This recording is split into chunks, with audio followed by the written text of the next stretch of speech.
Welcome into picturesque Piscataway, New Jersey at the birthplace of college football here at High Point Solutions Stadium. I'm Kevin Xavier for the Daily Targum, and tonight the Rutgers Scarlet Knights battle the number 4 Michigan State Spartans. In prime time, 8 p.m. the blackout, and Garrett Steppe and I welcome in our sports editor. Garrett, obviously a very, very potent passing attack.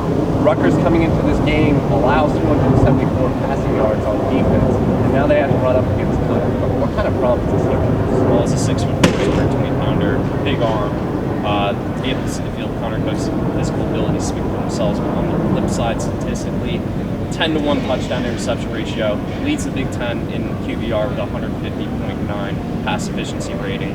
He's got 28 career wins, just surpassing Kirk Cousins on the all-time wins record at Michigan State. He's really, the focal point of that offense and the leader of that offense. Overall, the team just poses problems all around the board. Yeah, you really can't say enough about Cook and his ability. Obviously, his experience being a 3-year starter. Not to mention, he's definitely the best quarterback in the Big Ten, but arguably one of the top 5 quarterbacks in the country.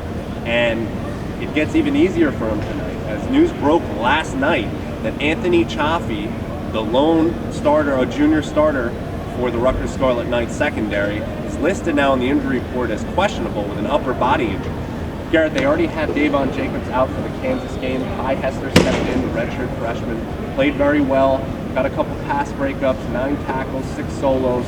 But tonight, who are we going to see at the free safety slot if Chaffee's not a go?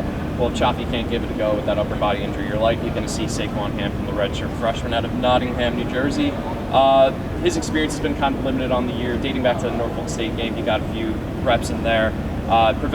Presents some length in that young secondary for Rutgers, but regardless, when you look at starting 4 freshmen potentially, the recipe doesn't really add up to a winning caliber. Yeah, it should be trouble for the defense, especially the young secondary coming in. Flipping into the offensive side of the ball, Garrett, Leonte Carroo is back for Rutgers this evening, and how happy is Chris Laviano going to be to see his face on the field tonight?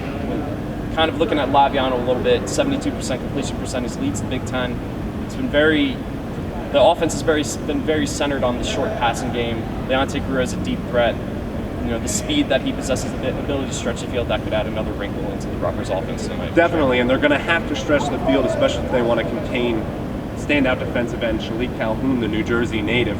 They're going to have to make sure they block him in the trenches, and they have to keep the Michigan State Spartans defense honest, not just with that running game, but also with the pass. Speaking of the running game, Josh Hicks has it going this season, 371 yards, 6 yards a carry.